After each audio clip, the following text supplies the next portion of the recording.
ဝိပဿနာတရားအထုတ်တဲ့ပုဂ္ဂိုလ်တွေမှာစင်ကြယ်တဲ့လမ်းစဉ်ကနေသွားကြတာပထမဆုံး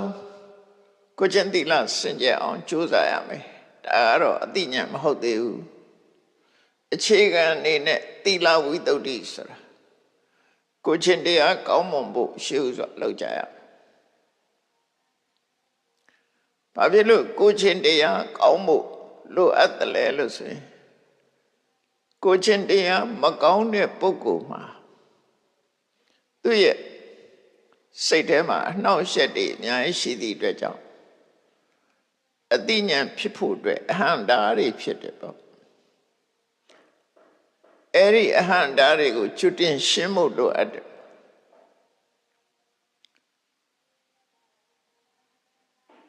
ကိုယ့်ရဲ့မျက်နှာပုံရိပ်ကိုရှင်းရှင်းလင်းလင်းမြင်ချင်လို့ရှိရင်မှန်သားဖြင့်ဟာကြည်လင်းနေမှာဖြစ်တယ်မုံဝါးနေတဲ့မှန်သားဖြင့်မောကြည့်ပဲဆိုလို့ရှိရင်မုံဝါးတဲ့ရုပ်သွင်းမမြင်ရမှာဖြစ်တယ်ဒါကြောင့်မို့မှန်သားဖြင့်ကိုကြည်လင်းအောင်လုပ်တယ်လို့ကိုကျင့်တရားတွေရှုစွာကောင်းမွန်အောင်ကြိုးစားရမယ်ဘယ်တိုက်ထာထိကြိုးစားရမလဲဆိုရင်ကိုကျင့်တရားပြုပြင်နေဆိုတာအချိန်အများကြီးတော့လိုအပ်တာမဟုတ်ဘူးပေါ့အခုဆောက်တည်လိုက်လို့ရှိရင်အခုကိုကျင့်တရားဟာလုံခြုံသွားတာပဲဥပမာတစ်ခုပြောမယ်ဆိုလို့ရှိရင်ရှင်အင်္ဂုလိမာလာရဲ့အလောင်းယဟန်မဖြစ်ခင်ကလူတတ်တဲ့လူဆိုကြီးတယောက်အင်္ဂုလိမာလာဆိုတာသူ့နာမည်ရင်းတော့မဟုတ်ဘူးသူ့နာမည်ရင်းကအဟိန္ဒကတဲ့ဘယ်သူကိုမှမညှင်းဆဲသူဆိုတဲ့အဓိပ္ပာယ်အဟိန္ဒကအဲ့ဒီအဟိန္ဒကဟာလူတတ်သမားကြီးဘဝရောက်သွားတဲ့အခါကျတော့သူတတ်ထားတဲ့လူတွေရဲ့လက်ညှိုးတွေကိုမပြောက်ပြက်ရအောင်ကျိုးနဲ့စီးပြီးတော့လက်ဘင်းမှာချိတ်ထားလို့လက်ဘင်းမှာဆွဲထားလို့အင်္ဂုလိမာလာလို့နာမည်တွင်သွားတာအင်္ဂုလိဆိုတာလက်ချောင်းကလေးတွေမာလာဆိုတာပန်းကုန်းပေါ့လက်ချောင်းလေးတွေကိုပန်းကုန်းလို့လွတ်ပြီးတော့လက်ဘင်းမှာဆွတ်ထားတာသူဟာဒုစရိုက်လုပ်ငန်းကိုအကြီးကျယ်လုပ်တဲ့ပုဂ္ဂိုလ်ဖြစ်လို့မြတ်စွာဘုရားနဲ့တွေ့တဲ့အခါမှာဘုရားကိုကြည်ညိုပြီးတော့သူ့အလုပ်တွေကရှောင်လိုက်တယ်အဲ့ဒီရှောင်လိုက်တာဟာကိုကြီးတိတ်လာကိုစင်ကြအောင်လုပ်လိုက်ခြင်းပဲရှောင်လိုက်ပြီးတဲ့နောက်မှာရဟန်းဘုရားရောက်လာတာအဲ့ဒီကစပြီးတော့သူ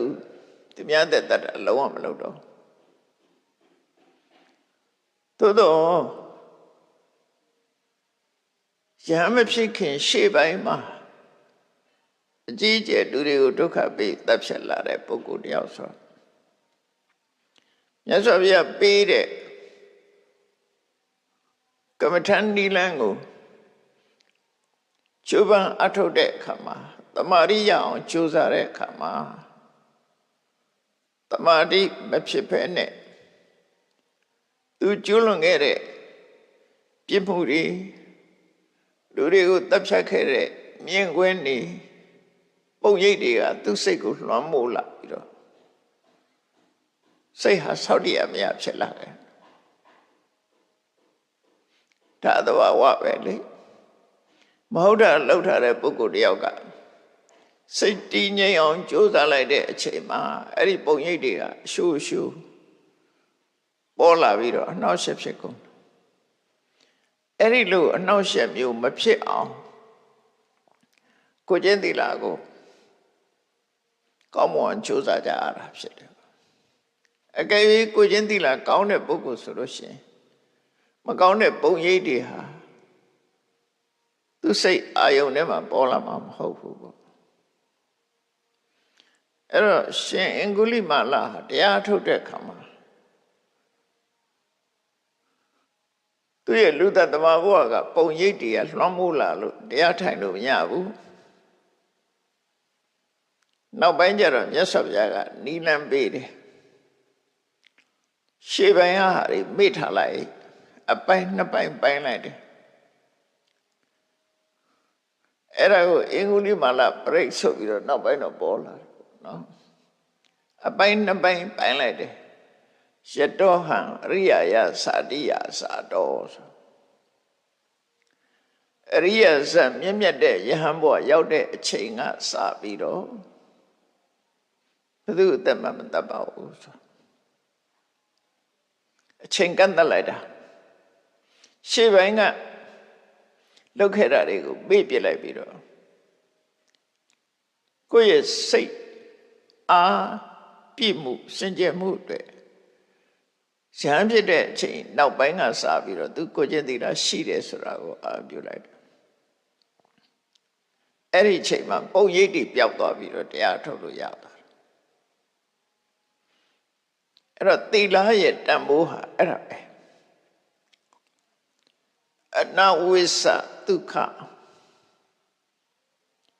happiness or innocence အနဝိသဆိုတာ innocent အပြစ်မရှိတာအပြစ်မရှိခြင်းသည်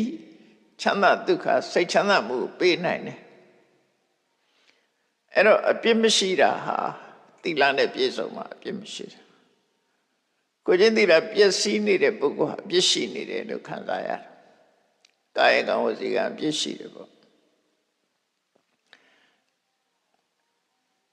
အဲ့စိတ်ထဲမှာမကောင်းတဲ့ပုံရိပ်တွေကလာရောက်နှောက်ယှက်တဲ့အခါမှာစိတ်တဝိတုဒ္ဓိဆိုတာဖြစ်ဖို့ခက်သွားတယ်ဒါကြောင့်မို့သီလဝိတုဒ္ဓိကာယကံဝစီကံစင်ကြယ်အောင်ရှုစွာကြိုးပမ်းအထောက်ရမယ်ကိုယ်စိတ်ထဲမှာစိတ်နှလုံးထုံထုံချပြီးတော့အခုချိန်ကစပြီးကာယကံမြောက်ဝစီကံမြောက်ကိုယ်ချင်းတရားကိုဖောက်ဖျက်တာမလုပ်ပါဘူးလို့ဆိုတဲ့တဏှိဋ္ဌာန်ချပြီးတော့ကိုယ်ချင်းသီလကိုစောင့်တည်လိုက်ခြင်းအပြင်သီလဝိတုဒ္ဓိဆက်ဖြစ်သွားတယ်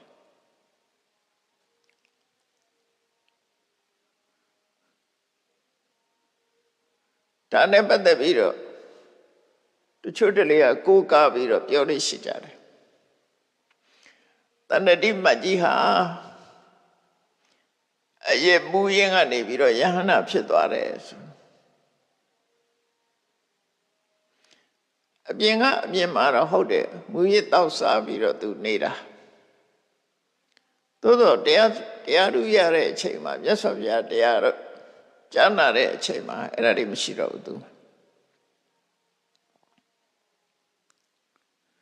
အသီလမရှိဘဲနဲ့ယဟနာဖြစ်တာမဟုတ်ဘူးအဲ့တော့သီလဆိုတာအကြာကြီးဆောက်တည်ဖို့ဒီလိုလဲဆိုလိုတာမဟုတ်ဘူးစိတ်ပိုင်းဖြတ်မှုကအဓိကဖြစ်တယ်စိတ်မပြတ်တဲ့ပုဂ္ဂိုလ်ကတော့ထပ်လုံနေမှာပဲလေအခုဆောက်တည်လိုက်တော့ကြဖောက်ဖျက်လိုက်ဆောက်တည်လိုက်ဖောက်ဖျက်လိုက်အဲ့ဒါလိုနေမှာပဲအဲ့တဏှတိမတ်ကြီးတို့လိုပုဂ္ဂိုလ်မျိုးတွေကြတော့စိတ်ကပြတ်တယ်ဒါမလုံတော့ဘူးဆိုရင်တက်တက်လုံးမလုံတော့ဘယ်တော့မှမလုံတော့ရှင်အင်္ဂုလိမလာရဲ့အလောင်းကလည်းအဲ့တိုင်းပဲစိတ်ပြတ်တယ်တော့လူမတတ်တော့ဘူးဆိုရင်သူ့ကိုလာတတ်တော့သူကပြန်လဲခုခံပြီးသူများကိုတတ်မှာမဟုတ်ဘူးအဲ့လောက်တောင်စိတ်ပြတ်တာနော်သူပဲသိခံလိုက်မယ်သူများကိုပြန်ပြီးတော့တတ်မှာမဟုတ်ဘူးအဲ့လိုစိတ်ပိုင်းဖြတ်လိုက်ခြင်းအပြင်သီလဝိတ္တုဒ္ဓိဆိုတာရသွားတယ်သီလဝိတ္တုဒ္ဓိဟာဘာအတွက်လဲလို့မေးရင်စိတ်တဝိတ္တုဒ္ဓိစိတ်တဝိတ္တုဒ္ဓိဆိုတာစိတ်စင်ကြယ်မှုလို့ပြောပေမဲ့လို့ဘာကိုဆိုလိုတာတော့ဆိုတော့တမာတိကိုပြောလို့တာစိတ်တဝိတ္တုဒ္ဓိဆိုတာတမာတိကိုပြောတာစိတ်တည်ငြိမ်အောင်ထားနိုင်တာအဲ့တော့ကိုချင်းသီလပြည့်စုံပြီးတဲ့နောက်မှာစိတ်တည်ငြိမ်အောင်လုပ်ဖို့လွယ်သွားတယ် သီလဝိတ္တုကကာယကံနဲ့ဝစီကံကိုထိမ့်သိမ်းစောင့်ရှောက်တယ်စိတ်တဝိတ္တုကစိတ်ကိုထိမ့်သိမ်းစောင့်ရှောက်တယ်အဲ့ဒီနှစ်ခုကဘာအတွက်လဲဆိုရင်အသိပညာအတွက်ပဲဖြစ်တယ်နော်သီလရဲ့သမာဓိရဲ့ဘုရားဘာသာကျင့်စဉ်ဟာအမှန်တမ်းစနစ်ကြတယ် systematically လုပ်ထားတာတဲ့လမ်းကြောင်းပေးထားရုံမဟုတ်ဘူးတကယ်ဖြစ်ဖြစ်ထားလဲအဲ့တိုင်းပဲသီလမစင်ကြယ်ရင်သမာဓိရဖို့ခက်တယ်ဒါမို့သီလစင်ကြယ်အောင်လုပ်ပါလို့ပြောတာသူအဆင့်လိုက်သွားတာသူသီလဝိတ္တုဖြစ်အောင်အရင်ကြိုးစားရမယ်ပြီးရင်စိတ်စင်ကြယ်မှုဆိုတဲ့သမာဓိရအောင်ကြိုးစားရမယ်အဲ့တော့သီလဝိတ္တုသည်စိတ်တဝိတ္တုအတွက်ဖြစ်တယ်သူစင်နဲ့သူသွားတာသီလစင်ကြယ်တာဟာနိဗ္ဗာန်ကိုတိုက်ရိုက်အကျိုးပေးတာမဟုတ်ဘူးသီလစင်ကြယ်မှုသည်စိတ်တဝိတ္တုအတက်တာဖြစ်တယ်ဘာနဲ့တူတော့ဆို၄ကတစ်9တစ်စဉ်းစားကြည့်ပေါ့ပထမ၄ကတစ်သည်ဒုတိယ၄ကတစ်ကိုရောက်ဖို့အတွက်သာဖြစ်တယ်တိုက်ပေါ်ရောက်ဖို့မဟုတ်သေးဘူးသူပထမ၄ကတစ်သည်ဒုတိယ၄ကတစ်ကိုရောက်အောင်ပို့ပေးတာဖြစ်တယ်ဒုတိယ၄ကတစ်ကတတိယ၄ကတစ်အတွက်ဖြစ်တယ်တတိယ၄ကတစ်ကစတုထ၄ကတစ်စတုထကပစ္စမပစ္စမကသတ္ထသတ္ထကတတ္တမအဲ့ဒီလိုကြည့်လိုက်ပဲဆိုရင်သီလဝိတ္တုကပါအတွက်လဲလို့ဆိုရင်စိတ်တဝိတ္တုသမာဓိရဖို့အတွက်အနိုးဆိုသမာဓိရဖို့ခက်လိမ့်မယ်ကိုချင်းသီလမပြည့်စုံတဲ့ပုဂ္ဂိုလ်တယောက်ဟာကိုယ်စိတ်ထဲမှာအပြစ်ရှိတယ်လို့ခံစားနေရတဲ့ပုဂ္ဂိုလ်တယောက်ဟာဘယ်လိုနည်းနဲ့မှစိတ်တည်ငြိမ်မှုကိုမရနိုင်ဘူးတဲ့ဒါကြောင့်မို့စိတ်တည်ငြိမ်မှုအတွက်ကိုချင်းသီလရှိရမယ်ကိုချင်းသီလရှိပြီးတဲ့အခါမှာစိတ်တည်ငြိမ်မှုရအောင်ကြိုးစားရမယ်ဒါအဆင့်မကျော်ရဘူးသူတိုင်သူသွားရတာအဲ့ဒီသီလဝိတ္တုအဆင့်စိတ်တဝိတ္တုအဆင့်သည်ပညာဝိတ္တုအတွက်လမ်းခင်းပေးခြင်းများတာဖြစ်တယ်ပညာမဟုတ်သေးဘူးအသိပညာမဟုတ်သေးဘူးဟုတ်ပြီစိတ်တဝိတ္တုဖြစ်လာပြီးတဲ့နောက်မှာအမှားနဲ့အမှန်ကိုသိတဲ့ဉာဏ်ရဖို့အတွက်လုပ်ငန်းစတင်ရမှာဖြစ်တယ်ပေါ့အဲ့ဒါကိုဒိဋ္ဌိဝိတ္တုလို့ခေါ်တယ်ဒိဋ္ဌိဝိတ္တုကိုစကလုံးနှလုံးနဲ့ဖော်ပြထားတာဖြစ်တယ်ဒိဋ္ဌိရဲ့ဝိတ္တုရဲ့ဒိဋ္ဌိဆိုတဲ့စကလုံးကတခါတရံမှားယွင်းတဲ့အမြင်ကိုဖော်ဆောင်တာဖြစ်ပေမဲ့လို့တခါတရံအသိဉာဏ်ကိုဖော်ဆောင်တာလည်းရှိတယ်ဥပမာမဲ့ရှင်းရှင်းလင်းလင်းကတော့မိစ္ဆာဒိဋ္ဌိနဲ့တမ္မာဒိဋ္ဌိရှေ့ကစကလုံးနဲ့ထည့်လို့ရှိရင်မိစ္ဆာဒိဋ္ဌိဆိုရင်မှားယွင်းတဲ့အမြင်တမ္မာဒိဋ္ဌိဆိုတော့မှန်ကန်တဲ့အမြင်အသိဉာဏ်အဲ့လိုကွာတယ်အကယ်၍ရှေ့ကမိစ္ဆာဆိုတာလည်းမပါဘူးတမ္မာဆိုတာလည်းမပါဘူး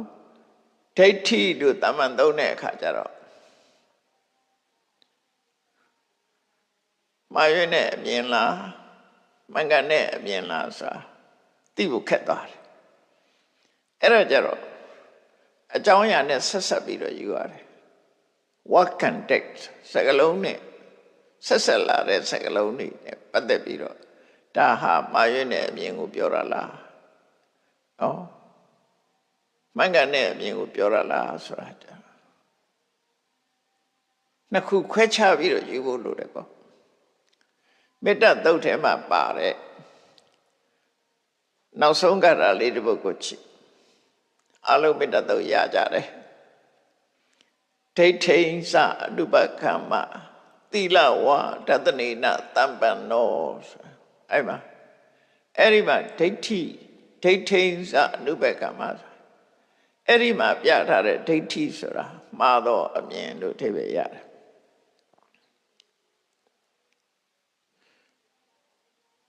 synonymous term ဒိဋ္ဌိနဲ့ထသနာအတူတူပဲနော်စကားလုံးနှစ်ခုအဓိပ္ပာယ်တူစကားလုံးဒိဋ္ဌိသအနုပကမတိလဝါထသနေနတမ္ပန္နောထသနာဒီဒိဋ္ဌိကိုတော့မှားရွံ့တဲ့အမြင်နောက်ကထသနာကြတော့မှန်ကန်တဲ့အမြင်ဖြစ်သွားတယ်အဲ့တော့မေတ္တာပို့တဲ့ပုဂ္ဂိုလ်ဟာဘယ်လိုမှားရွံ့တဲ့အမြင်တွေဖြစ်လာတယ်လဲဆိုမေတ္တာပို့တယ်ဆိုတာကိုယ်မိတ်ဆွေအနေနဲ့ပို့တယ်တရဝအနေနဲ့ပို့တယ်ကိုယ်နဲ့ခင်မင်တဲ့ပုဂ္ဂိုလ်အနေနဲ့ပို့တာမေတ္တာဆိုတာတရဝအနေနဲ့ပို့တာဖြစ်တယ်တရဝအနေနဲ့ပို့တဲ့မေတ္တာတမာတိကိုသာဖြစ်စေတာဉာဏ်ကိုဖြစ်စေတာမဟုတ်ဘူးအဲ့တော့တမာတိဖြစ်ဖို့ရအတွက်ကိုယ်နဲ့ယဉ်ဤကျွမ်းဝင်တဲ့မိတ်ဆွေထိုအနေတဆင့်ကိုယ်နဲ့မခင်တဲ့ပုဂ္ဂိုလ်ထိုမှတဆင့်ကိုယ်နဲ့အမြင်မကြည့်တဲ့ပုဂ္ဂိုလ်ထီအောင်တရဝအားလုံးပေါ်မှာမေတ္တာထားနိုင်အောင်ကြိုးစားတာအဲ့တော့ခေါင်းထဲမှာဘာဆွဲသွားတော့ဆိုတရဝရှိတယ်ဆိုတဲ့အတွေးဝင်သွားတတ်တယ်အဲ့ဒီအတွေးကဝိပဿနာဉာဏ်နဲ့ကြည့်လို့ရှိရင်အမှားကြီးဖြစ်တယ်မေတ္တာပို့တာကြတော့အမှားမဟုတ်ဘူးတမာတိအခြေအနေမှာအမှားမဟုတ်ဘူးသို့တော့အမြင်အနေနဲ့ကြည့်မှားနေပြီသူနော်တရဝရှိတယ်မိတ်ဆွေရှိတယ်ခင်မင်သူရှိတယ်လို့ဆိုတာအမှားကြီးဖြစ်နေတယ်ဘာလို့လဲဆိုရင်ဝိပဿနာ level မှာတရဝဆိုတာမရှိဘူးအဲ့လိုမြင်မို့လို့တာဟုတ်အဲ့တော့မေတ္တာပို့နေတဲ့ပုဂ္ဂိုလ်ကတရဝအရှိအနေနဲ့ပို့နေတာဖြစ်တော့ဝိပဿနာကိုကူးတော့မယ်ဆိုရင်အဲ့ဒီတရဝရှိတယ်ဆိုတဲ့အတွေ့ကိုဖျောက်ပါလို့ပြောတာဒိဋ္ဌိစအနုပကမ္မနော်မှားယွင်းနေတဲ့အယူဆတရတုမရောက်ပါစေနဲ့မသွားရနဲ့အဲ့ဒီလမ်းကြောင်းကိုမလိုက်နဲ့တော့လို့ပြောလိုက်တာတရဝရှိတယ်ဆိုတဲ့အတွေ့အထင်ကိုဖျောက်ပါအဲ့ဒီနောက်ကို approach မလုပ်ပါနဲ့သူပြောတာအဲ့ဒီအတွေ့ကိုဖျောက်လိုက်ပါဖျောက်လိုက်ပြီးမှကိုချင်းသီလနဲ့ထသနာမှန်ကန်တဲ့အမြင်ရှိပါလို့သူဆိုလို့တယ်နော်အဲ့ဒါကြောင့်ဝိပဿနာတရားအထုတ်တော့မယ်ဆိုရင်ဒိဋ္ဌိဝိတုဒ္ဓိအမှားနဲ့အမှန်ခွဲခြားပြီးတော့သိမြင်တဲ့အသိဉာဏ်အမှန်မှအရေးကြီးသွားပြီဒါဝိပဿနာ level ကိုပြောတာနော်ဝိပဿနာ level ရောက်ရင်သူ့ level နဲ့သူမှားရမယ်ဒါတနည်းအားဖြင့်ပြောမယ်ဆိုရင်သမုဒိသစ္စာ level နဲ့ပရမတ္ထသစ္စာ level ပေါ့အမှန်တရားဆိုတာနှစ်ခုရှိတာ general consensus လို့ခေါ်တယ်အများကအတိမပြုထားတာဒါသမုဒိလို့ခေါ်တယ်သမုဒိသစ္စာအများကအတိမပြုထားတာလဲအမှန်လို့ယူဆလို့ရတယ်သို့တော့အများကအတိမပြုထားတဲ့အမှန်တရားသည်တကယ်အမှန်တရားမဟုတ်ဘူးတကယ်အမှန်တရားမဟုတ်သည့်အတွက်ကြောင့်အများအတိမပြုယုံနဲ့မှန်နေတဲ့အမှန်ဟာတန်တရားဝကလွတ်နိုင်တဲ့အမှန်မဟုတ်ဘူးဒါကြောင့်မို့ပရမတ္ထသစ္စာ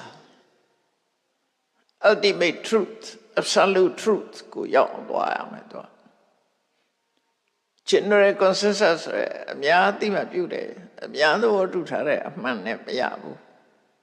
တကယ်အစစ်မှန်မှအမှန်လို့ခေါ်ရမှာဖြစ်တယ်ပေါ့အဲ့ဒီ level နှစ်ခုဟာဘုရားဘာသာဒီခွဲခြားသိထားဖို့လိုတယ်ပေါ့အခုဒိဋ္ဌိဝိတ္တုဆိုတာ absolute truth ကိုသွားနေတာနော် absolute truth ultimate reality ကိုသွားတာအဲ့ဒါကြောင့်မလို့ဒိဋ္ဌိဝိတ္တုအမှားနဲ့အမှန်ခွဲခြားသိမြင်တဲ့ညာအဲ့တော့ဒိဋ္ဌိနဲ့ဝိတ္တုဆိုပြီးတော့စကားလုံးနှလုံးဘယ်လိုအဓိပ္ပာယ်ယူရမလဲဆိုဒိဋ္ဌိဆိုတာမှန်ကန်တဲ့အသိဉာဏ်အဲ့ဒီမှန်ကန်တဲ့အသိဉာဏ်ဒီပြင်းနဲ့အမှားအသိကိုဖယ်ရှားလို့ အမှားအသိဆိုတဲ့အညစ်အကြေးကိုဆေးကြောနိုင်လို့တန့်စင်စေနိုင်လို့ဝိတ္တုထိစကလုံးနှလုံးသုံးထားပေမဲ့လို့အထိပ္ပယ်တူတူပဲသို့တော့မြတ်အားဖြင့်အင်္ဂလိပ်တို့ပြန်ကြတဲ့ပုဂ္ဂိုလ်တွေကဘလို့ပြန်တော့ဆိုဒိဋ္ဌိဝိတ္တုကို purification of view လို့ပြန်တယ်ဒါအဖွင့်ဆိုချက်တွေနဲ့မမှန်ဘူးเนาะဒီဘာသာပြန်ကအမှန်မဟုတ်ဘူးဟုတ်တယ်လို့တော့ရှိတယ်သို့တော့မူရင်းသုံးတဲ့စကားလုံးကအဲ့ဒီလိုအဓိပ္ပာယ်ဆိုလိုတာမဟုတ်ဘူး purification of view ဆိုတာအမြင်ဤစင်ကြယ်မှုလို့ပြောရင်လေအမြင်ဤစင်ကြယ်မှုကိုပြောတာမဟုတ်ဘူးတနည်းအားဖြင့်တော့သူ့ရဲ့မူရင်းသုံးထားတဲ့စကားလုံးရဲ့ဖွင့်ဆိုချက်ကအဲ့ဒီအဓိပ္ပာယ်မဟုတ်ဘူးအဲ့လိုဆိုလိုတာမဟုတ်ဘူးဒိဋ္ဌိဆိုတာအမှန်မြင်ခြင်းဝိတ္တုဆိုတာအမှားမြင်မှုကိုတန်ရှင်းစင်ကြယ်စေခြင်းဆိုဒိဋ္ဌိကလည်းပဲဉာဏ်ပဲဝိတ္တုကလည်းဉာဏ်ပဲ purification of view ဆိုလို့ရှိရင် view ပဲရသွားမှာ purification မရဘူးတကယ်ကောက်မယ်ဆိုလို့ရှိရင်ဆိုလိုတာကသဒ္ဒနာကလည်းဉာဏ်ပဲဝိတ္တုကလည်းဉာဏ်ပဲဒီစကလုံးနှလုံးလုံးဒီအသိဉာဏ်ကိုပြောတာအကယ်၍ purification of view လို့ပြောလို့ရှိရင်အသိဉာဏ်မရဘူးဒီအင်္ဂလိပ်စကားလုံးအရအသိဉာဏ်ကိုရည်ညွှန်းတာမဟုတ်ဘူးဖြစ်သွားတယ်တခါတလေဟုတ်တယ်လို့နဲ့မဟုတ်တာတွေအများကြီးရှိတယ်စကားလုံးတွေမှာတော့သူဆိုလို့ရင်မူရင်းစကားလုံးကပါတော့ဆိုဒိဋ္ဌိဆိုတာအမှန်မြင်ခြင်းဝိတ္တုဆိုတာအဲ့ဒီအမှန်မြင်တဲ့ဉာဏ်သည်အမှားမြင်နေတဲ့အမှားနေတဲ့အရာကိုစေကြောတန့်စင်ပေးတတ်တယ်လို့ညှို့ဆိုလိုတာအဲ့တော့မှားနေတဲ့အရာကိုတန့်ရှင်းတန့်စင်သွားစေတတ်တဲ့အမှန်မြင်မှုလို့သူတို့ဆိုလိုတယ်စကလုံးနှလုံးမှာအဓိပ္ပာယ်တစ်ခုတည်းပဲเนาะစကလုံးနှလုံးမှာတရားကိုအနေနဲ့တစ်ခုတည်းပဲဉာဏ်ကိုပြောတာလို့အဲ့တော့ဝိသုဒ္ဓိမမှာဘယ်လိုဖွင့်အောင်ဆိုလို့ရှိရင်နာမရူပနာယာထာဝထတနာဒိဋ္ဌိဝိသုဒ္ဓိနာမတဲ့နာမရူပနာနန္တရားယုတ်တရားတို့ကိုယာထာဝထတနာတကယ်အဖြစ်မှန်တိုင်းသိမြင်သောဉာဏ်သည်ဒိဋ္ဌိဝိသုဒ္ဓိနာမဒိဋ္ဌိဝိသုဒ္ဓိမြည်ဒိဋ္ဌိဝိသုဒ္ဓိဆိုတာအသိဉာဏ်အဲ့ဒီအသိဉာဏ်သည်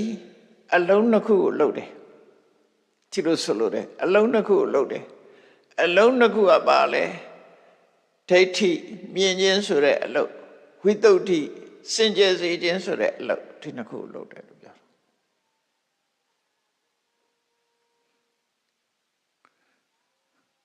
အမှန်မြင်ခြင်းကိုဆိုတဲ့အလုပ်ကိုလည်းလှုပ်တယ်ဒါကဒိဋ္ဌိထိုအမှန်မြင်မှုသည်အမှားကိုတန်ရှင်းစင်ကြယ်စေတတ်လို့ဝိသုဒ္ဓိဆိုတဲ့အလုပ်ကိုလည်းလုပ်တယ်စင်ကြယ်စေတဲ့ဆိုတဲ့အလုပ်ကိုလည်းလုပ်တယ်အဲ့ဒီအလုံးနှစ်ခုနဲ့တွဲဆက်ထားတဲ့အသိဉာဏ်ကိုဆိုလိုတယ်ဒိဋ္ဌိဝိသုဒ္ဓိက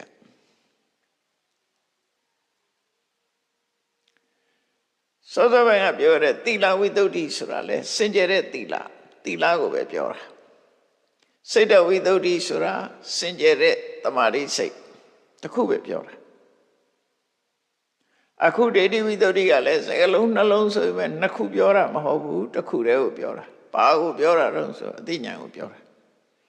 နော်ဘယ်လိုအသိဉာဏ်တော့ဆိုရင်နာမရူပနာယထာဝတတနာဒိဋ္ဌိဝိသုဒ္ဓိနာမနာမရူပနာနန္တရားယုတ်တရားတို့ကိုယထာဝထတနာတကယ်အရှိတိုင်းသိမြင်သောဉာဏ်သည်ဒိဋ္ဌိဝိသုဒ္ဓိနာမဒိဋ္ဌိဝိသုဒ္ဓိမြည်ဒါဖြင့်ယုံနဲ့နံကိုယုံနံလို့သိတာဒါအမှန်သိပဲ အယုံနာလို့မသိပဲနဲ့ဘယ်လိုသိနေတော့ဆိုတရဝါလို့သိနေလို့ရှိရင်နာယုံတစ်ခုပေါင်းစပ်ထားတာကိုလူလို့ထင်နေတယ်နတ်လို့ထင်နေတယ်တရဝါလို့ထင်နေတယ်ဒါအမှားသိပဲလေတကယ်ယုံနဲ့နာကလွဲလို့မှတရဝါဆိုတာရှိမှမရှိတာယုံနဲ့နှစ်ခုပေါင်းစပ်ပြီးတော့လှုပ်ရှားတဲ့တွေးခေါ်တဲ့ရှိတဲ့ငိုတဲ့ဆိုတာဖြစ်နေစကားပြောတယ်တကယ်တော့ယုံနဲ့နှစ်ခုပေါင်းစပ်လိုက်လို့ရလာတဲ့ energy နဲ့လုပ်နေတာတရဝါမရှိဘူးဒီထဲမှာအဲ့လိုယုံနဲ့နှစ်ခုတတ်ရှိတိုင်းမြင်တာဟာဒိဋ္ဌိဝိတ္တုလို့ဆိုအဲ့ဒီအရှိတိုင်းမြင်ဖို့ဟာလွယ်လားဆိုတော့မလွယ်ဘူးအဲ့ဒါမမြင်မဲနဲ့လေတွေ့တာမှုကိုရှင်းလို့ရမလားမရဘူးတွေ့တာမှုကိုမရှင်းနိုင်ရင်မုန်းတိမှုတွေရောရှင်းလို့ရမလားမရဘူးတွေ့တာမှုကိုမရှင်းမဲနဲ့စိတ်တော်ကားကိုဖယ်လို့ရမလားမရဘူးဒါကြောင့်မို့တွေ့တာမှုတွေအထင်လွဲမှုကိုအကြောင်းပြုပြီးတွေ့တာမှုတွေကိုရှင်းနိုင်ဖို့ရအတွက်ဝိပဿနာတရားထုတ်တဲ့ပုဂ္ဂိုလ်တိုင်းရှေးဥစွာဒိဋ္ဌိဝိတ္တုဆိုတာအမှန်မြင်အောင်ကြိုးစားရမယ်လို့သူဆိုလိုတာနော်အမှန်မြင်အောင်ကြိုးစားရမယ်နာယုတ်တို့ကိုအရှိတိုင်းအမှန်တိုင်းဤလူရှိမဖြစ်ပဲနဲ့ရုပ်ကိုရုပ်လိုပဲမြင်ရမယ်နာမ်ကိုနာမ်လိုပဲမြင်ရမယ်အဲ့ဒီလိုသိမြင်တဲ့ဉာဏ်သည်ဒိဋ္ဌိဝိတ္တုအဘိဓမ္မထသင်္ဃကျမ်းကတော့ဘယ်လိုဆိုတော့ဆိုရင်လက္ခဏရတ္တပစ္စုပ္ပထာနာပဋ္ဌာနာဝသေနနာမရူပပရိက္ခဟောဒိဋ္ဌိဝိတ္တုနာမလို့တဘာဝတရားတစ်ခုကို characteristic လို့ခေါ်တဲ့သူ့ရဲ့လက္ခဏာရှုထောင့်ကတွေ့ရမယ်ရတ္တလို့ဆိုတဲ့ function ဆောင်ရွက်မှုကိစ္စရှုထောင့်ကသိရမယ်ပစ္စုပ္ပထာနာလို့ဆိုတဲ့ manifestation ပေါ်လာတဲ့ပုံရိပ်ကိုသိရမယ်ပဋ္ဌာနာဆိုတဲ့အနိကအကြောင်းတရားကိုသိရမယ်တဘာဝတရားတစ်ခုရှုထောင့်၄ခုကသိတာနာနဲ့ယုတ်ကိုရှုထောင့်၄ခုကနေမြင်တာကိုဒိဋ္ဌိဝိတ္တုလို့ပြောတာအမှန်ဝိတ္တုမိုက်ကတော့ယထာဘုဒ္ဓထတနာအမှန်ကန်သိခြင်းအမှန်ကန်သိတယ်ဆိုတာဘာလို့လက္ခဏာရတ္တပစ္စုပ္ပထာပဋ္ဌာန်ဆိုတဲ့ရှုထောင့်၄ခုကနာယုတ်ကိုသိတာအဲ့ဒါဟာဒိဋ္ဌိဝိတ္တုပဲဆိုရှင်းပြဖို့မတူပေမဲ့လို့အထိပ္ပယ်ကတော့တူပဲနာမရူပပရိက္ခဟဆိုတာ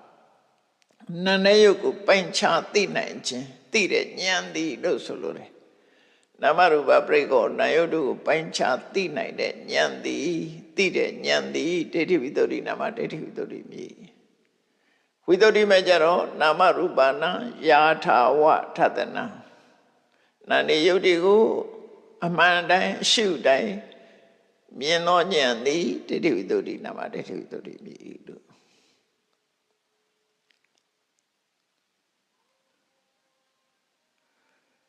အဲ့တော့ဗုဒ္ဓဘာသာမှာ level နှစ်ခုရှိတယ်သမုဒိသစ္စာ level ကပြောတဲ့စကားတစ်ခုကိုချင်းတရားတွေမိဘဝတ္တိနော်မိသားစုကျင့်ဝတ်တွေမိတ်ဆွေပေါင်းတို့ရဲ့ကျင့်ဝတ်တွေလိုက်နာကျင့်သုံးရမယ့်အလုပ်တွေမင်္ဂလာတရားတော်ကိုရှေ့ပိုင်းကဟောတဲ့လှုပ်ဆောင်မှုတွေအဲ့ဒါတွေကသမုဒိသစ္စာ level ကနေဟောတာအဲ့ဒါတွေကမလိုအပ်ဘူးလားဆိုလိုအပ်တယ်လူရဲ့ဆိုးဆိုင်အတ္တိအတွက်လိုအပ်တယ်ကိုကျင့်သိက္ခာပိုင်းဆိုင်ရာကိုသမုဒိသစ္စာ level ကဟောတာပရမတ္ထသစ္စာ level ကနေကြည့်လိုက်လို့ရှိရင်အဲ့ဒါအမှန်မဟုတ်သည့်အတွက်ကြောင့်တန်တရားကထွက်ဖို့မဖြစ်နိုင်ဘူးမဖြစ်နိုင်သည့်အတွက်ကြောင့်ပရမတ္ထသစ္စာ level ကြတော့တရားဆိုတာမရှိဘူးအမေဆိုတာလည်းမရှိဘူးအဖေဆိုတာလည်းမရှိဘူးရှုံးနေတာနှစ်ခုသာရှိတယ်ဆိုရင် အဲ့ဒီအဆင့်ကိုသွားရတာလဲပဲနှစ်ခုရောထွေးအောင်မလုပ်ရဘူးမှာသူ့လည်းပဲနဲ့သူသွားရမယ်မှာသုဝတိသစ္စာလည်းပဲလည်းသူကလည်းသူဆွဆန်ဒီကိုထိန်းတာပရမတ္ထသစ္စာလည်းပဲဆိုတာဘဝကထွတ်မြောက်ဖို့အတွက်ကြိုးစားတာဗုဒ္ဓဘာသာမှာထူးခြားတဲ့ level ကြီးနှစ်ခုရှိတယ်သမုဒိသစ္စာ level ကြတော့အခြားဘာသာတွေလည်းဟောတာပဲတူတူပဲဘာမှမထူးကိုကျင့်တရားနဲ့ပတ်သက်ပြီးတော့ထိမ့်သိမ့်ကြတာသို့တော့ပရမတ္ထသစ္စာ level ကိုဟောနိုင်တာမရှိဘူးအဲ့ဒီနိလန်းမရှိဘူး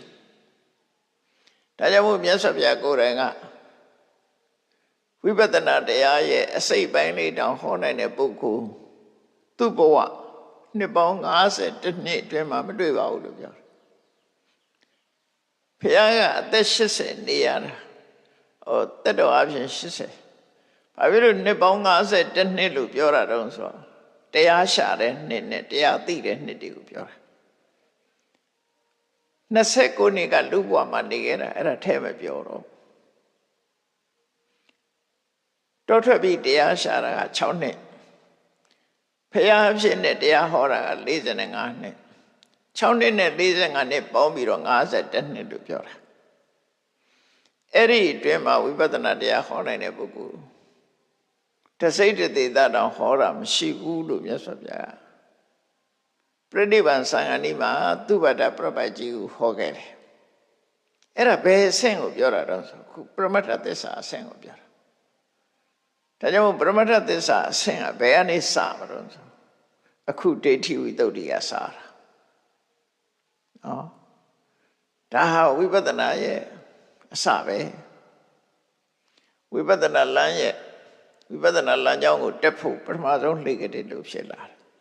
သို့တော့ရှေးပိုင်းကဝိတ္တု9ပါးနဲ့ပြောမယ်ဆိုရင်နံပါတ်1ကတော့သီလစင်ကြယ်အောင်လုပ်နံပါတ်2ကတော့တမာတိရှိအောင်ကြိုးစားတမာတိနဲ့မှစိတ်ရဲ့အညစ်အကြေးတွေကိုရှင်းထုတ်နိုင်မှာတမာတိတရားသည်စိတ်ရဲ့အညစ်အကြေးတွေကိုရှင်းထုတ်တာဖြစ်သောကြောင့်စိတ်တဝိတ္တုလို့ခေါ်တာအဲ့ဒါလို့ရှင်းပြီးပြီဆိုတဲ့အခါကျတော့အမှန်မြင်ခြင်းနဲ့မှားရွေးနေတဲ့အတွေးတွေကိုရှင်းထုတ်ဖို့မှားရွေးနေတဲ့အမြင်တွေကိုရှင်းထုတ်ဖို့စတင်တာတော့ဒီဒိဋ္ဌိဝိတ္တုပဲဒိဋ္ဌိဝိတ္တုပဲတို့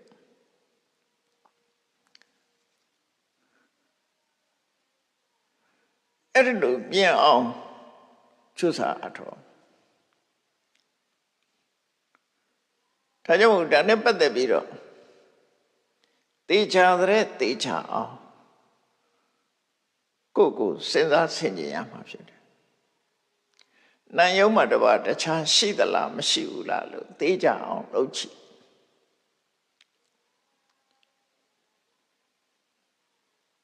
ခွဲခြားစိတ်ဖြာလိုက်တဲ့အခါမှာအမှန်မဟုတ်တဲ့အမြင်ဟာပျောက်သွားတာပဲထုံးစံပဲနော်အစစ်မှမဟုတ်လို့ရှင်ပျောက်သွားတယ်ဆိုတော့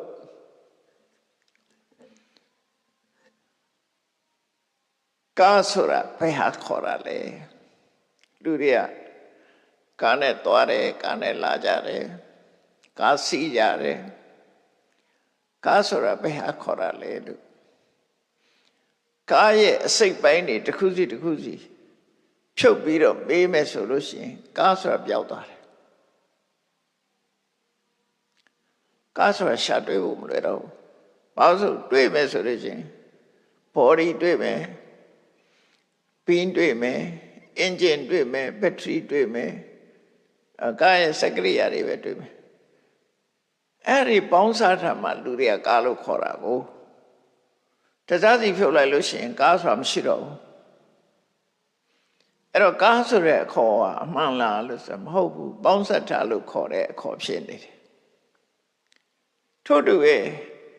တရားဆိုတာဘာကိုပြောတာတော့ရှုံးတဲ့နံကိုတစ်ခုစီခွဲထားလိုက်လို့ရှိရင်ဘယ်ဟာကိုတရားခေါ်မလဲခေါ်စရာမရှိပြန်ဘူး ခုစီမေးလိုက်ဒါရုပ်တာလူခန္ဓာကိုပဲကြည့်လိုက်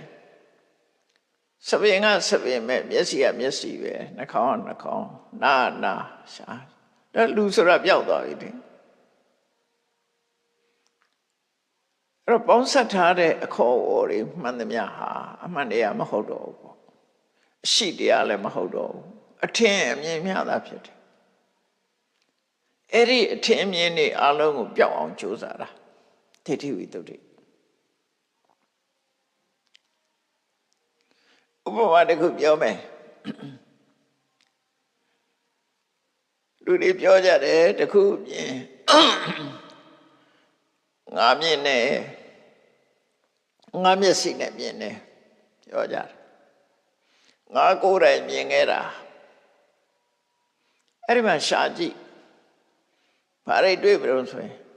မြင်နေဆိုတဲ့နေရာမှာရှာကြည့်လိုက်လို့ရှိရင်မျက်စိတွေ့မယ်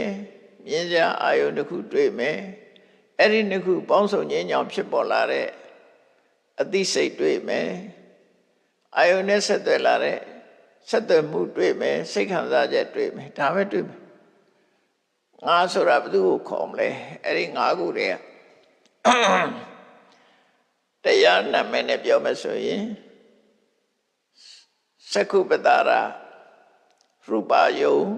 သက္ခုဝိညာဉ်စိတ်ဖတ်တာဝေဒနာအဲ့ဒီငါခုဖြစ်တာပဲအဲ့ဒါပဲငါဆိုတာဘယ်သူကိုပြောမှလဲအဲ့ဒီငါခုပေါင်းလိုက်တာကိုပဲလူကငါလို့ပြောနေတာလေတရဝလို့ပြောနေတာအဲ့ဒီငါခုတွေကတစ်ခုခုပြတ်သွားလို့ရှိရင်လုံးလို့မရတာမြင်နေဆိုရင်ဖြစ်တော့လေမျက်စိမရှိရင်လည်းမြင်နေဆိုရင်ဖြစ်ဘူးမြင်စရာအာယုံမရှိရင်လည်းမြင်နေဆိုရင်ဖြစ်ဘူးအဲ့ဒီဟန်ချက်ညီညီတဲ့ငါခုလုံးစုံမှမြင်နေဆိုဖြစ်တာအဲ့တော့ဘယ်သူကိုငါလို့ပြောမှလဲဒီငါခုတွေကတစ်ခုကိုငါလို့ပြောမှလားတရဝလို့ပြောမှလားဆိုပြောရမရှိဘူးသူနာမည်နဲ့သူပဲအဲ့တော့ရှုတရားနံတရားတွေအစုအဝေးဖြစ်ချင်းမျှတာဖြစ်တယ် just a phenomena တဘာဝတရားတက်တက်မျှတာဖြစ်တယ်တရဝဆိုတာမရှိဘူးငါဆိုတာမရှိဘူးလို့အဲ့လိုမြင်အောင်ကြိုးစားရမှာအဲ့လိုမြင်ပြီးဆိုမှဒိဋ္ဌိဝိတ္တုဖြစ်တယ်နော်အဲ့ဒါကိုဆိုလိုတာဒိဋ္ဌိဝိတ္တုဖြစ်ဖို့ဆိုတာအဲ့ဒီလိုမြင်မှုဒါဖြင့်အဲ့ဒီလိုမမြင်လို့ရှိရင်ဘာပြဿနာဖြစ်လဲတရဝလို့မြင်တယ်ဆိုလို့ရှိရင်ဘာပြဿနာဖြစ်တယ်မလိုလားအပ်တဲ့အထင်မြင်လွဲမှားမှုတွေစက်တက်ဖြစ်လာတယ်တရဝလို့ထင်လို့ရှိရင်အတွေးခေါ်လွဲမှားမှုတွေဖြစ်လာတယ်တရဝလို့ထင်လိုက်တာနဲ့တပြိုင်နက်ဒီတရဝသည်သိပြီးနောက်ဖြစ်တယ်မဖြစ်ဘူးဆိုတာနှစ်ခုလာတယ်တရဝလို့ထင်လိုက်တာနဲ့လူဆိုလို့ရှိရင်ဥပမာပဲနောက်ဘဝသိပြီးတဲ့နောက်ဘဝဖြစ်တယ်သိပြီးတဲ့နောက်ဘဝမဖြစ်ဘူးဆိုရင်ဘယ်လိုမှားယွင်းတဲ့အမြင်တွေထပ်ဆင့်လာတယ်လဲသိပြီးနောက်မဖြစ်တော့ဘူးဆိုရင်ဥစ္စေရဝါဒဖြစ်သွားပြန်တရဝဟာပြတ်ဆဲသွားတယ်ဆိုတဲ့အဓိပ္ပာယ်ပျောက်ပြက်သွားတယ်ဆိုတဲ့အဓိပ္ပာယ်ဖြစ်သွားပြန်သိပြီးတဲ့နောက်ဖြစ်တယ်လို့ယူဆပြန်လို့ရှိရင်တရဝဟာထာဝရမြဲနေတယ်လောကကြီးထဲမှာသူကရှိနေတယ်သဒ္ဒရာဒိဋ္ဌိပဲရောက်သွားတယ်အဲ့တော့မလိုလားအပ်တဲ့အတွေးခေါ်နှစ်ခုဟာထပ်ကွဲလာတယ်လို့ဆိုလို့တယ်အကယ်၍ယုံနံနှမျိုးသာရှိတယ်လို့တွက်လိုက်လို့ရှိရင်အဲ့ဒီနောက်ဆက်တွဲဖြစ်ပေါ်လာမဲ့ပြဿနာ problem မလာတော့တရဝမှမရှိတာယုံတဲ့နာမယ်ဒါပေမဲ့ယုံနံကြတော့ဗာပြောအကြောင်းရှိရင်ဖြစ်တယ်အကြောင်းမရှိရင်မဖြစ်ဘူး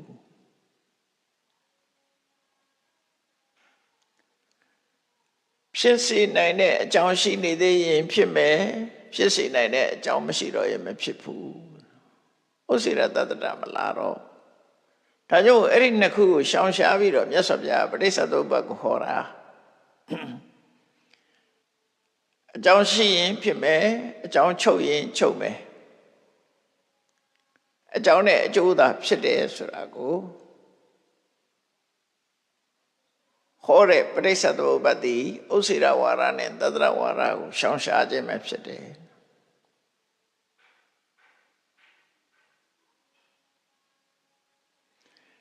ဒါအလွန်သိမ်မွေ့နေတဲ့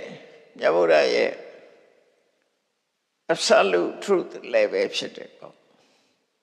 နိဗ္ဗာန်သွားခြင်းဒီလမ်းကြောင်းပေါ်မတက်ဖက်နဲ့ဘယ်သူမှနိဗ္ဗာန်မရောက်ဘူးဒီလမ်းကြောင်းပေါ်တက်မှနိဗ္ဗာန်ကိုရောက်နိုင်တယ်လို့သူဆိုလိုတယ်သမုဒိသစ္စာလည်းပဲမှနေရင်တော့တန်တရားထဲမှာပဲရှိမယ်သမုဒိသစ္စာလည်းပဲကနေထွက်ပြီးတော့ပရမတ္ထသစ္စာလည်းပဲကိုရောက်မှနိဗ္ဗာန်ဆိုတာတွေ့နိုင်တယ်လို့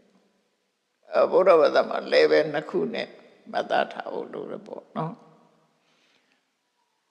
ဒါကြောင့်မို့ဒီအမှန်တရားနဲ့ပတ်သက်ပြီးတော့အခိုင်အမာသိမြင်လာအောင်ကြိုးစားအထောက်ကြရတာဖြစ်တယ်ပေါ့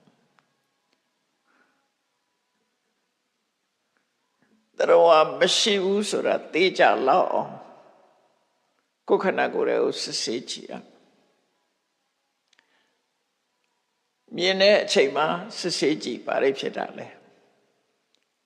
ကြားတဲ့အချိန်ကိုစစ်ဆေးကြည့်ပါလိမ့်ဖြစ်လေအနံ့ရတဲ့အချိန်မှာစစ်ဆေးကြည့်မယ်စစ်ဆေးတာ contemplation ပဲ meditation ပဲ contemplate ဆိုတာ contemplation ဆိုတာတတိနဲ့ပညာနဲ့စူးစိုက်ပြီးတော့လေ့လာတာပြောတာလူတွေဟာသိပ္ပံပညာလက်ထဲမှာသွားပြီးတော့ရှင်းကြတာပဲလေလက်တွေ့လှုပ်ဆောင်တာဒါလက်တွေ့လှုပ်ဆောင်အောင်အဲ့လိုမှ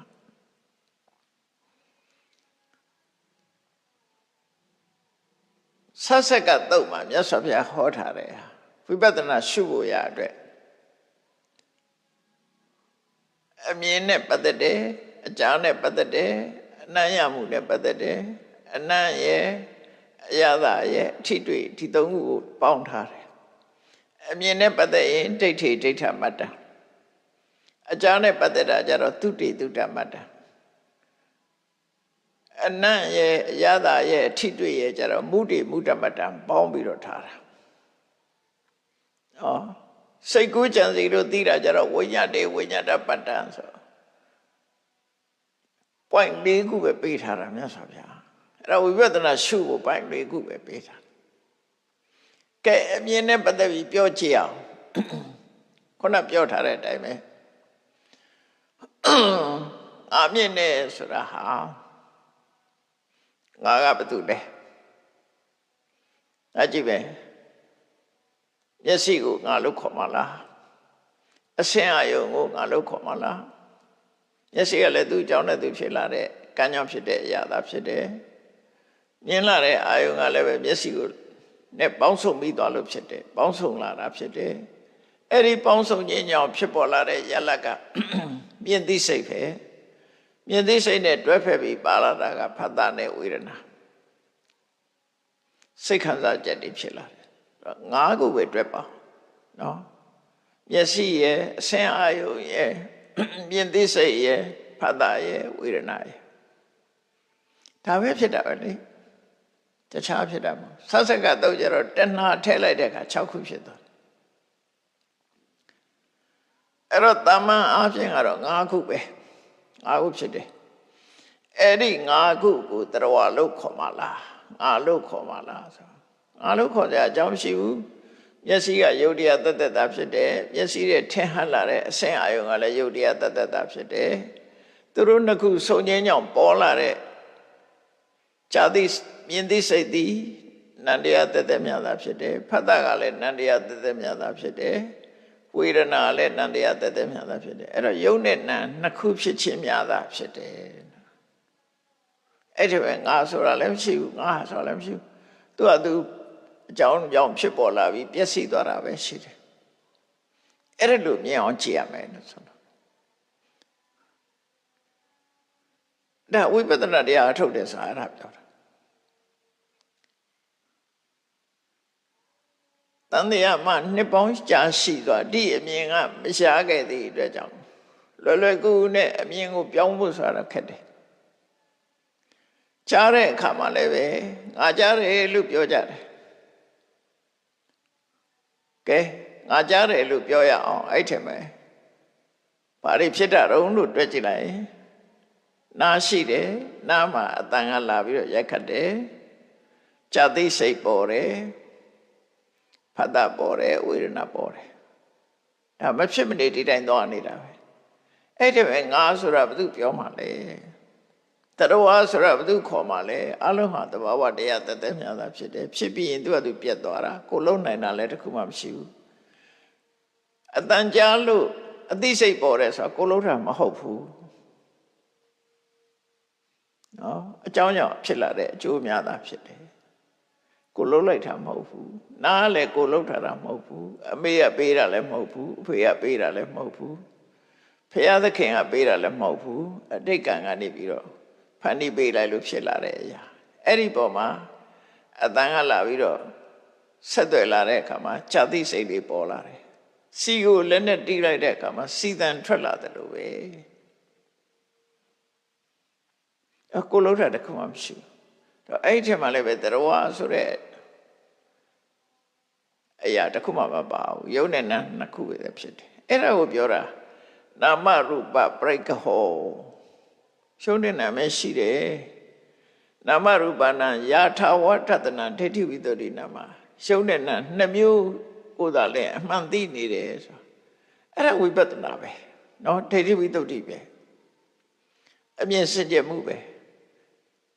အဲ့တော့ထိုင်ပြီးတော့အဲ့တိုင်ပဲစဉ်းစားကြည့်တကယ်မြင်အောင်တွေးနောက်တစ်ခါထမင်းစားတယ်ကော်ဖီတောက်တယ် breakfast စားတယ် lunch စားတယ်ပေါ့တခုစားတယ်အစာစားပြီဆိုရင်ဘာအရင်လာတယ်တတိထားပြီးတော့စားကြည့်ကော်ဖီတောက်ပြီဆိုရင်ဘာကအရင်လာတော့ဆိုအနံ့ကအရင်လာတယ်မတော့ရသေးဘူးကော်ဖီနံလေးကနှာခေါင်းကိုအရင်လာတိုက်တယ်အဲ့ဒါ၅ခုဖြစ်တယ်နော်နှာခေါင်းရယ်ကော်ဖီရဲ့အနံ့ရယ်အနံ့ကိုသိတဲ့စိတ်ရယ်ဖတ်တာရယ်ဝေဒနာရယ်၅ခုဖြစ်သွားတယ်အဲ့တော့တရား၅ခုဖြစ်ခြင်းပဲကော်ဖီပကံလေးကိုယူပြီးတော့တောက်တော့မလို့လိုးလိုက်တဲ့အချိန်မှာအဲ့ဒါတွေဖြစ်သွားတာအဲ့ဒီမှာလည်းငါမပါဘူးနောက်တစ်ခါတောက်လိုက်ပြီးတောက်လိုက်တဲ့အချိန်မှာဘာလာတော့ဆိုရင်ကော်ဖီကြီးကအေးနေတယ်ကော်ဖီကပူတယ်ပူတာအေးတာသိတယ်အဲ့ဒါကြတော့ကာယပတာရဖုဒ္ဓဘာယုံပူတာအေးတာကတေဇောဖုဒ္ဓဘာယုံအဲ့တော့အပူအေးအပြော့မှာကိုသိတဲ့ကာယရဲ့ထိလာတဲ့ဖုဒ္ဓဘာယုံရဲ့အဲ့ဒီနှစ်ခုဆုံးပြီးသည့်အတွက်ကြောင့်ထိသိတဲ့ကာယဝိညာဉ်စိတ်ရဲ့ဖတ်တာရဲ့ဝေဒနာအဲ့မှာလည်း၅ခုဖြစ်တာပြီးပြီဆိုတော့မှကော်ဖီတောက်လိုက်တော့ကော်ဖီကခါတယ်ကော်ဖီကစိမ့်လေးဆိုတာရသိလာတယ်အဲ့ဒါလို့သိတာကြတော့တက္ကဏဖြစ်သွားပြန်ပြီလျာရဲ့အယတာရဲ့ဆုံလိုက်တဲ့အခါမှာအယတာသိတဲ့စိတ်ပေါ်လာတယ်ဖတ်တာပေါ်တယ်ဝေဒနာပေါ်တယ်အဲ့တော့ကော်ဖီလေးတစ်ခွက်တောက်ထားသေးပဲနဲ့ရှုပ်တရားနံတရားပေါင်း15မျိုးဖြစ်သွားတယ်နော်15မျိုးဖြစ်သွားတယ်အဲ့ဒီ15မျိုးထဲမှာငါရှိသလားတတဝါရှိသလားမရှိဘူးဒီ15မျိုးပဲနော်15မျိုးကတပြိုင်တည်းဖြစ်တာမဟုတ်ဘူးသူအကြောင်းနဲ့သူဖြစ်သွားတာဖြစ်ပြီးရင်ပြတ်သွားကြတာအဲ့ဒါလို့သိတာကိုပဲနာမရူပနာယာထာဝဋ္ဌတနာဒိဋ္ဌိဝိတ္တိနာမလို့ပြောတာဒါဝိပဿနာတရားအထုတ်ပြီးဆိုရင်အဲ့ဒါကိုပိုင်ပိုင်နဲ့သိဖို့လိုသေးတယ်ဟုတ်ပြီကော်ဖီတောက်တဲ့အစာစားတယ်15မျိုးမျက်စိကမြင်တာ5မျိုးရုပ်နာ5မျိုးဖြစ်တယ်နားကြားတဲ့အခါမှာရုပ်နာ5မျိုးဖြစ်တယ်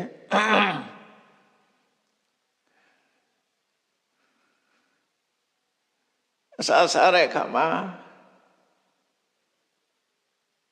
15မျိုးဖြစ်တယ်ဟုတ်ပြီစိတ်ကူးကြံစည်တဲ့အခါကြရောအဲ့ဒါတွေမပါဘဲနဲ့တက်တက်စိတ်ကူးကြံစည်တာမနေ့ကအကြောင်းအရာပြန်တွေးတယ်နောက်နေ့ဖြစ်မဲ့ဟာတွေးကြည့်တယ်နော်2022ခုနှစ်ပြီးခဲ့တဲ့နှစ်ကအကြောင်းအရာတွေပြန်တွေးတယ်အဲ့ဒီမှာရောငါပါလားအဲ့ဒီမှာတွေးတဲ့စိတ်ကတစ်ခုအဲ့ဒီမှာအခြေခံစိတ်လို့ခေါ်တာပေါ့ attention လုပ်တဲ့စိတ်ကတစ်ခုပြီးတဲ့အခါကျတော့တွေးတဲ့အကြောင်းအရာကတစ်ခုအဲ့ဒီ attention လုပ်တဲ့စိတ်ရဲ့တွေးတဲ့စိတ်ရဲ့နှစ်ခုပေါင်းလိုက်တဲ့အခါမှာအတွေးအာယုံရဲ့ပေါ့ attention လုပ်တဲ့စိတ်ကအဝိဇ္ဇစိတ်လို့ခေါ်တယ်အဲ့ဒီစိတ်ရဲ့တွေးတဲ့အာယုံရဲ့နှစ်ခုပေါင်းလိုက်တဲ့အခါမှာတွေးသိစိတ်တွေပေါ်လာတယ်အဲ့ဒီတွေးသိစိတ်နဲ့အတူတကွဖတ်တာပါတယ်ဝေဒနာပါတယ်ငါးခုပဲအဲ့ဒါလေစိတ်ကူးကြံစည်ရင်လည်းဒီငါးခုဖြစ်တာပဲအဲ့ဒီမှာကျတော့ရှုပ်တရားမဟုတ်ပဲနဲ့နန္တရားသက်သက်ဖြစ်တာပေါ့သို့တော့တွေးရတဲ့အကြောင်းအရာကရုပ်ဖြစ်ခြင်းဖြစ်နိုင်တယ်နာမ်ဖြစ်ခြင်းဖြစ်နိုင်တယ်တွေးတဲ့အကြောင်းအရာကြတော့ဥပမာမနေ့တော့စိတ်ဆိုးခဲ့တယ်စိတ်ဆိုးတာကိုတွေးရင်တော့ဒါနန္တရားကိုတွေးတာပဲဘသူကိုစိတ်ဆိုးတယ်အဲ့ဒီတူကိုမြင်အောင်နေလို့ရှင်တော့ဒါရုပ်တရားပဲအဲ့တော့အဲ့ဒီမှာလည်းပဲယုတ်တိနန္ဒီဖြစ်တာပဲရှိတယ်ယုတ်နံကလွယ်လို့တခြားဘာမှမဖြစ်ဘူးအဲ့ဒါဝိညာတိဝိညာတမတ္တ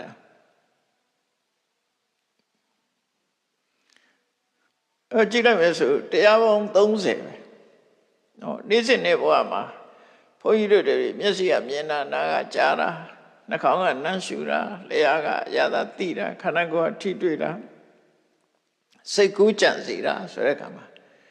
ဒီယုံနဲ့တရားအနည်းဆုံး30ဖြစ်နေလက်ကြဖြစ်ဒါတွေပဲဖြစ်နေတာအဲ့ဒီ5ပါးတွေကိုအဲ့ဒီ30ကိုခန္ဓာဖွဲ့လိုက်ရင်ခန္ဓာ5ပါးပဲ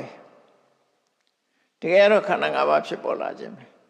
ဒါဖြင့်လူတွေဟာဘဝကိုတွေ့တာနေကြတာဘယ်သူတွေ့တာလဲဆိုခန္ဓာ5ပါးတွေ့တာနေတာပဲလေခန္ဓာ5ပါးတွေ့တာနေရင်ဒုက္ခအဆုံးမတတ်တော့ခန္ဓာ5ပါးတွေ့တာမှုကိုဖယ်ရှားနိုင်မှဒုက္ခအဆုံးတတ်တယ်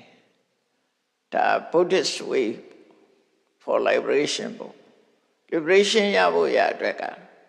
ဒီအဆင့်မြင့်တယ်ပဲဒီတိုင်းသွားတာနော်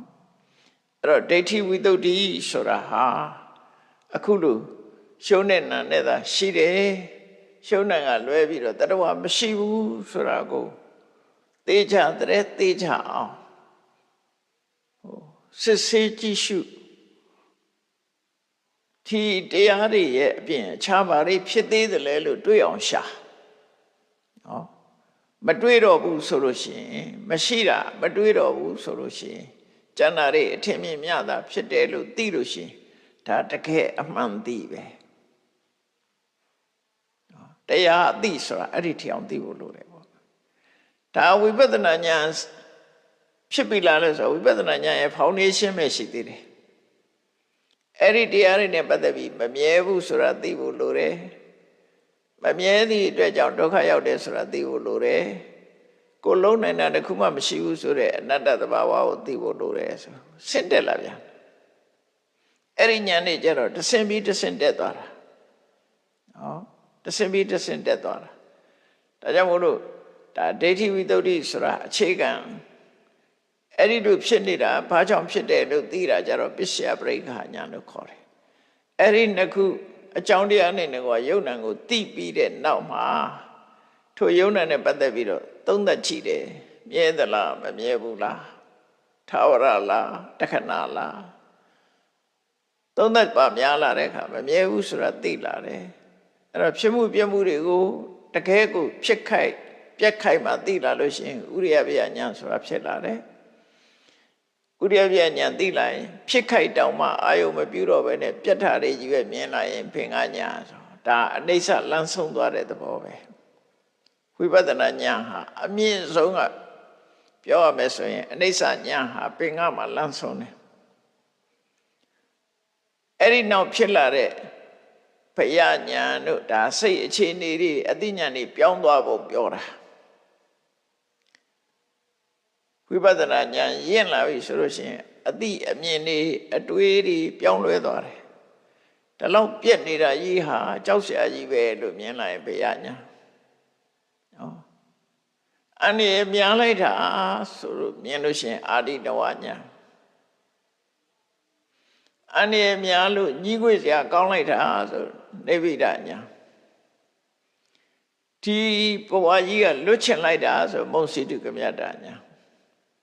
လွတ်ရလွတ်ကြောင်းမှာဘယ်မှာရှိတယ်လဲလို့ပြန်စဉ်းစားတာပဋိသင်္ခါညာသင်္ခါရတရားတွေဆိုတာဒီလိုပဲလို့သင်္ခါရတရားတွေရဲ့အဖြစ်အပျက်ကိုစိတ်အေးလက်အေးပူပင်တော့ကမရောက်ဖ ೇನೆ အေးငြိမ်သက်သာစွာရှုနိုင်လာတာကြတော့သင်္ခါရုပ္ပခာညာတည်ငြိမ်အေးချမ်းစွာရှုလာနိုင်မှတွေ့တာမှုတွေ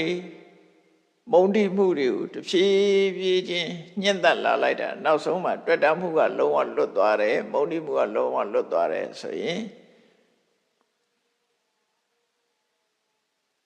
ညာနာတတနာဆိုရဲမဉ္ဇဉ်ဖူညာရသွားတာပဲသင်္ခါရုပ္ပခာညာသည်ဝိပဿနာညာနဲ့မှထိတ်ဆုံးပဲအဲ့သင်္ခါရုပ္ပခာညာရင့်တန်လာပြီဆိုလို့ရှိရင်မက်ကိုကူးသွားတာမက်ကိုကူးသွားတာဟာဒီသင်္ခါရတရားတွေရဲ့ဒုက္ခပေးနေတဲ့သင်္ခါရတရားတွေရဲ့လွတ်ရာအခြေအနေကိုမြင်ပြီးတော့ရှင်ထဲမှာဆွဲနေတဲ့ကိလေသာတွေအမှားမြင်မှုတွေကိုကုန်ရှင်းထုတ်လိုက်နိုင်တာအဲ့ဒါမဉ္ဇဉ်ရပြီးတော့ဖိုးညာဒါဗုဒ္ဓဘာသာရဲ့ကျင့်စဉ်အဲ့ဒါလောက်လေးနဲ့တယ်လို့ဆိုလို့အပြောသက်မဟုတ်ပဲနဲ့တကယ်လက်တွေ့ကျင့်လို့တကယ်ရသွားတဲ့ပုဂ္ဂိုလ်ရှိလွယ်သလားဆိုတော့လွယ်နဲ့တော့မရဘူးနော်လွယ်သလားလို့မေးလို့ရှိရင်ဒါ individualize ပဲတချို့ပုဂ္ဂိုလ်တွေကြတော့လွယ်မယ်တချို့ပုဂ္ဂိုလ်တွေကြတော့ခက်မယ်ဘလောက်လုံးရမှာလဲဆိုတာလဲလူနဲ့ပဲပုဂ္ဂိုလ်အလိုက်ပဲတချို့ပုဂ္ဂိုလ်ကြတော့10မိနစ်နဲ့ရခြင်းရသွားတယ်ချုပ်ပုဂ္ဂိုလ်ကြလို့လဲတက်တက်နဲ့မရတာလည်းရှိဒါကသူ့ရဲ့ qualification နဲ့သွားတာလောကီပညာတစ်ခုသင်တာတော့မှပဲတတ်တဲ့လူရှိတယ်မတတ်တဲ့လူရှိတယ်ထူးချွန်တဲ့လူရှိတယ်မထူးချွန်တဲ့လူရှိတယ်အဲ့တိုင်းပဲလောကုတ္တရာပညာရမှလည်းပဲဒီတိုင်းပဲလို့မှတ်ရဘယ်နဲ့အားထုတ်ရမှာတော့ဆိုမရမချင်းအားထုတ်ရမှာလို့ပဲပြောရမှာ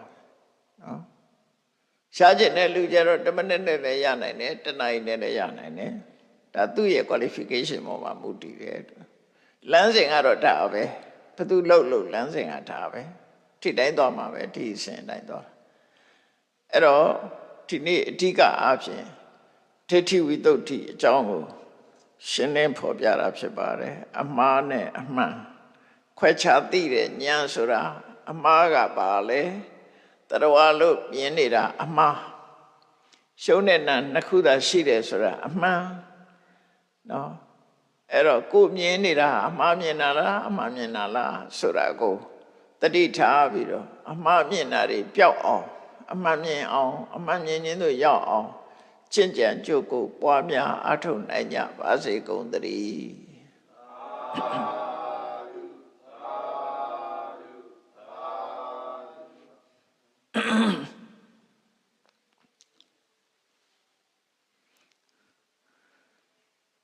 ရှေ့ဆက်ချလေးဆိုလိုက်အောင်